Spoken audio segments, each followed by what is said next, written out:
welcome everybody. Happy Tuesday once again, and welcome back to the bite-sized teachings on the Hebrew alphabet.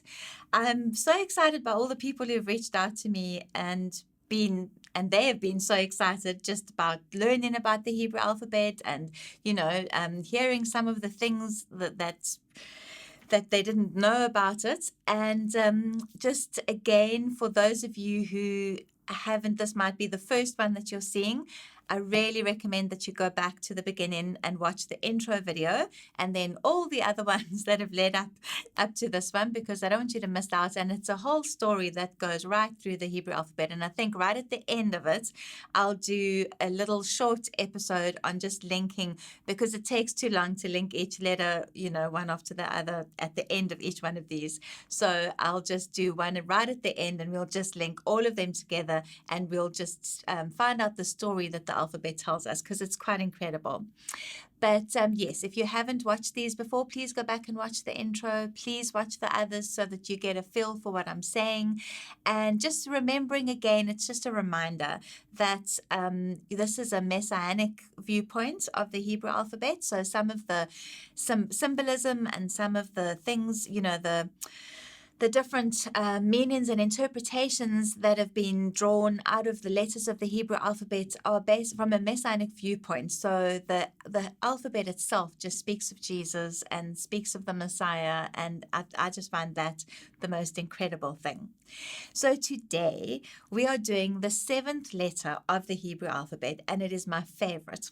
It is the letter Zayin, and it is in our language, in English, it's Z, basically Z for zebra, the letter Zayin. So it's the seventh letter of the Hebrew alphabet, and we know that 7 is a very important number. It's God's number. It speaks of perfection and so many other things as well.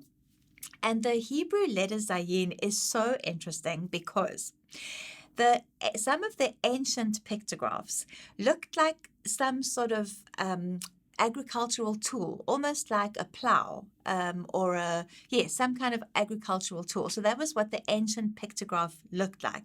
And then as the letter evolved over the years, it turned into this sword or scepter. It symbolizes or looks like a sword or a scepter.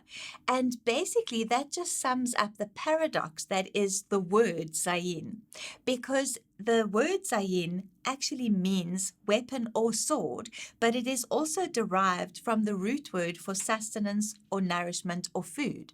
So it's amazing because now, that's what it means. But the actual original picture was some sort of plow. And now it looks very much like a sword or a scepter, which obviously symbolizes authority and weapons of warfare.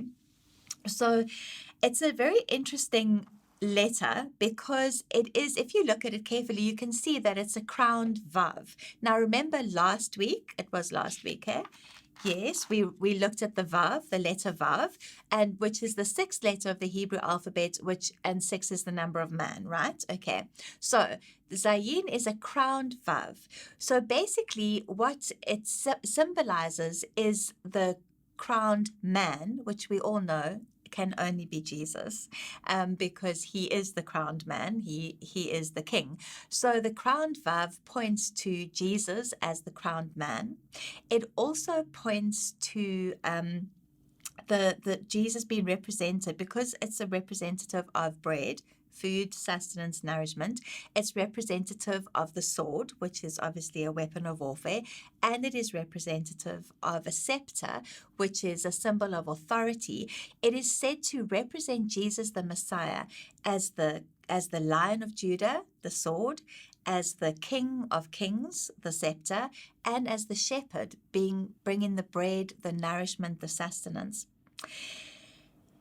On top of all of that, to add to all of that, if you look at Proverbs 12 verse 4 in the Amplified Bible, it says that a virtuous and excellent wife, worthy of honor, is the crown of her husband.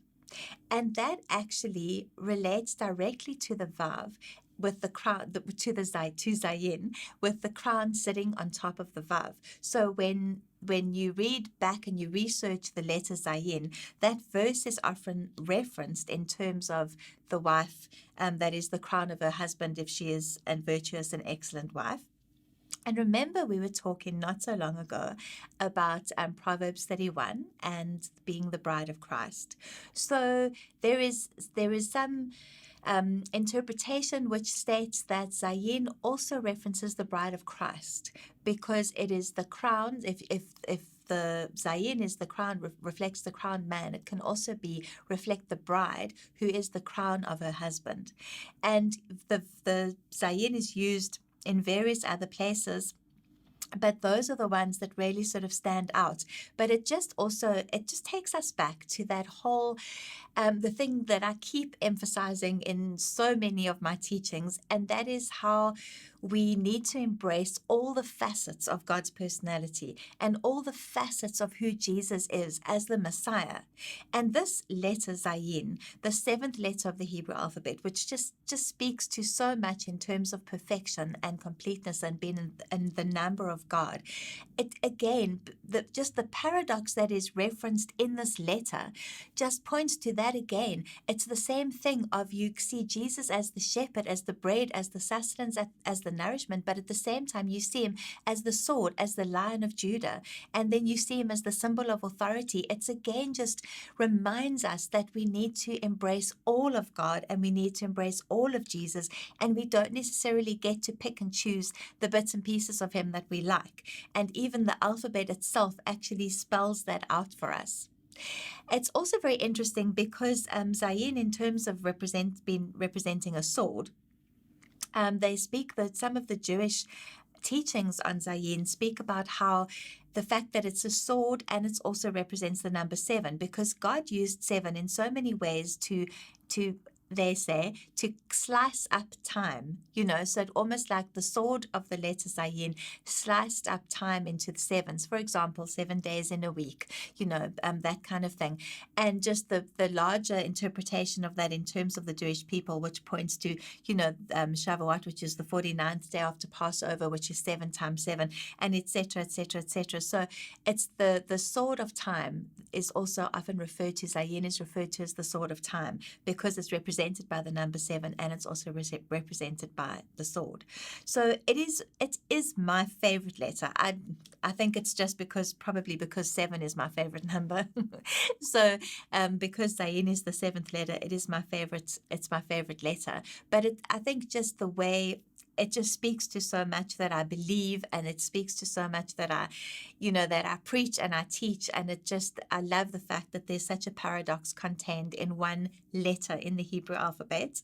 And I love the fact that it reflects the Messiah, that the actual alphabet just speaks of Jesus and speaks of the Messiah and speaks of the bride of Christ. So because those are all things that are so close to my heart and things that are so important to me, those are the symbolisms and the interpretations that I choose to pick out of all the ones that are available, because if I went through every single one that was available, we could be here for a very, very long time. But that is the letter Zayin. That is the 7th letter of the Hebrew alphabet. And I hope that you've enjoyed learning about it, and I hope that it has excited you to just see Jesus represented over and over again, as he has been before and as he will continue to be. So I'm going to say goodbye to you now. Don't forget to reach out to me if you have any questions or queries or concerns or issues, or you want to know more, or you want to tell me I pronounced something incorrectly. You can email me, WhatsApp me, Facebook me, Instagram me, whatever you want to do. Reach out to me on social media. Have a look at my website.